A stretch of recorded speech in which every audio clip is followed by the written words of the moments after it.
Raxaul to Nepal border. यानी कि Raxaul railway station पे अगर कोई यात्री आते हो और उनको नेपाल कैसे जानी है, मैं उसके बारे में आपको पूरे विस्तार रूप से समझाने का प्रयास करूंगा, तो आप मेरे साथ बने रहें। और आप अगर रेलवे स्टेशन जब निकलते हैं तो सर्वप्रथम आपको ई रिक्शा या टेम्पू दिखाई देंगे, तो आप इस पर बैठेंगे और यहाँ से सीधे आप नेपाल की तरफ, यहाँ से आप सवारी साधन यानी कि आप टेम्पू पकड़ के आप नेपाल की तरफ जा सकते हैं। भाड़ा मात्र 20 रुपया बॉर्डर तक। और दोस्तों आज भी शोले फिल्म का यानी कि चल रहे धनु यानी कि यह टांगा व्यवसाय रेलवे स्टेशन पे आज भी उपलब्ध है, और इस पे भी आप बैठ के नेपाल की तरफ जा सकते हैं।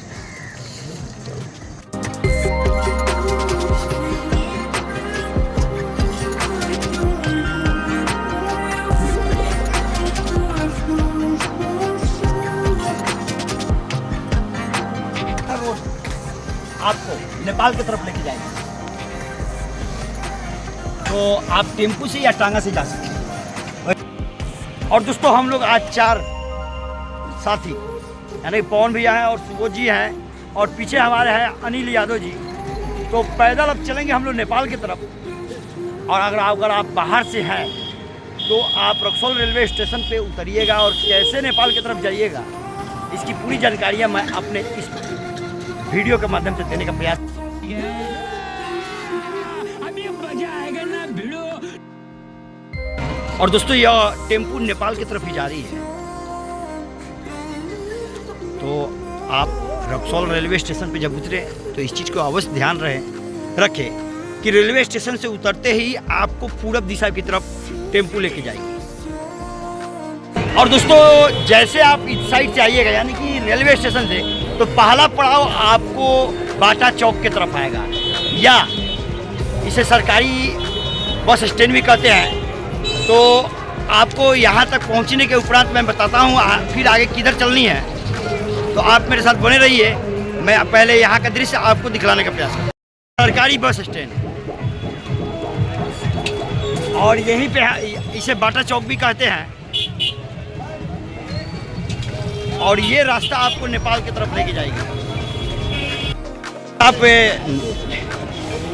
और अगर आप इंडियन पैसा लेके आ रहे हो तो उसको नेपाली में कन्वर्ट करके ही आपको नेपाल की तरफ जानी चाहिए, क्योंकि नेपाल में सिर्फ 100 का नोट ही आपको लीगल माना जाता है और 500 के नोट को वहाँ के गवर्नमेंट मान्यता नहीं देती है। तो इसको बॉर्डर पे ही आपको एक्सचेंज करके नेपाल की तरफ जाना पड़ेगा। तो अगर आपको इंडियन करेंसी को अगर नेपाली में कन्वर्ट करना है तो यहाँ पे तमाम सटाई काउंटर लगे हुए हैं। ऐसे ही आप बाटा चौक से आगे की तरफ निकलिएगा तो रेलवे फाटक आएगी, और इस रेलवे फाटक के क्रॉस करने के उपरांत यह जो उत्तर दिशा है यह हमें नेपाल की तरफ लेके जाएगी।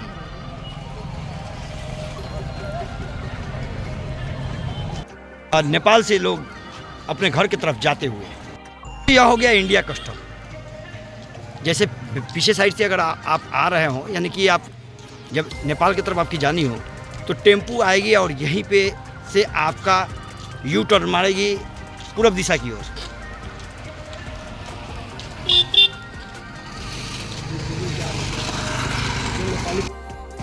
बोला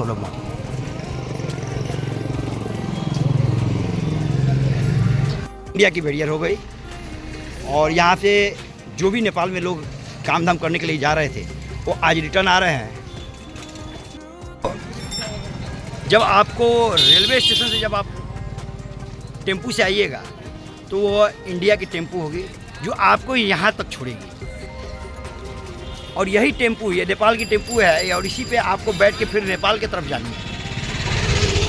तो यह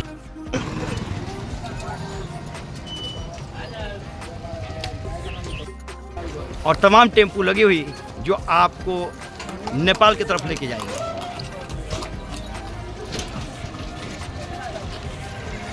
कहीं ना कहीं आप रक्सौल से अगर बाहर के होंगे तो आपको अजीबोगरीब लगता होगा कि आखिर ऐसा कैसे कि विदेश पैदल आप जा रहे हैं, लेकिन यह हकीकत है। हम लोग का घर रक्सौल में है और बॉर्डर के समीप ही है, नेपाल और इंडिया का बॉर्डर है यहाँ पे। हम लोग पैदल ही भ्रमण करते रहते हैं नेपाल और इंडिया का। तो आपको मैं अब यहाँ नेपाल में इन कर चुका हूँ, तो चलिए मैं आपको नेपाल का प्रथम दृश्य यहाँ से दिखलाने का प्रयास करता हूँ। चलिए दोस्तों, अब हम लोग नेपाल में इन कर चुके हुए हैं और जो मैंने चल धन्नू वाला जो आपको रेलवे स्टेशन में दिखाया था, यही टांगा नेपाल की तरफ जा रही है। अगर आप टांगे पे बैठ के जाइएगा तो डायरेक्ट नेपाल चले जाइएगा, नहीं तो टेम्पू से अगर आ रहे हो तो आपके पास आपको उतर के फिर नेपाली टेम्पू में बैठ के नेपाल की तरफ जानी पड़ेगी।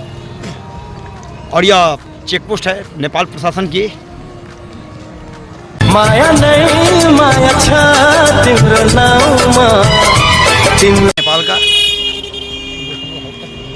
और सुबह सुबह हल्का हल्का ठंडा यानी कि नमी। और यह जो आगे का जो दृश्य है, यह नेपाल का समझिए कि प्रवेश द्वार, इसे शंकराचार्य गेट कहते हैं। तो मैं वहाँ भी चलूँगा और वहाँ से एक एक दृश्य आपको दिखलाने का प्रयास करूँगा, तो आप मेरे साथ बने रहें। तो नेपाल में जैसे ही आप इन करते हैं तो आपको घूमने के लिए कुछ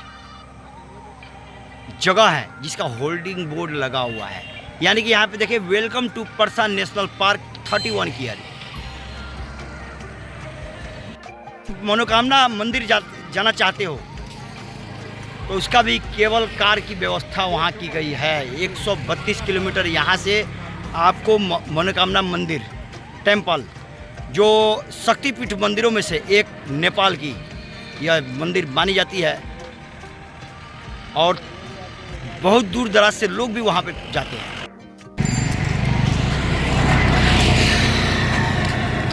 प्रदीप यादव जी और यह हुआ है राजेश मान सिंह।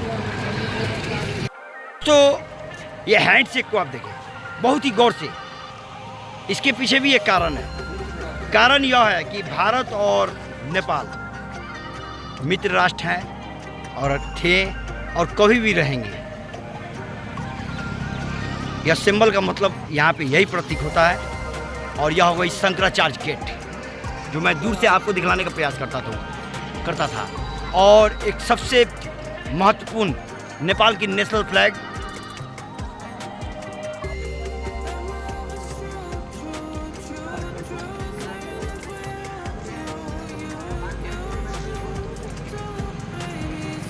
ये दोस्ती हम नहीं तोड़ेंगे। आपको आगे की तरफ जो रास्ता जो जाएगी यह नेपाल की आपको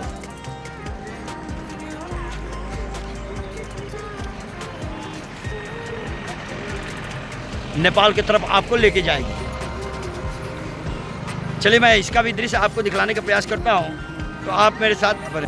दोस्तों, यह सीधा जो स्टेट आपको रोड दिख रही है, यही आपको नेपाल के पहला आर्थिक राजधानी वीरगंज की तरफ लेके जाएगी। यह टेम्पू जो आपको वीरगंज की तरफ ही जा रही है और उसके उपरांत आप आगे जहाँ भी जाए। और यह नेपाल से रक्सौल की तरफ जाती हुई, यानी कि भारत की तरफ जाती हुई। और यहाँ पे देखिए शानदार दृश्य इस शंकराचार्य गेट के आगे का। सर्वप्रथम आपको यही देखने को मिलेगी। आज की जानकारी आपको कैसे लगी? कमेंट शेयर लाइक के माध्यम से अपना विचार देने का प्रयास करें। जय हिंद, जय भारत।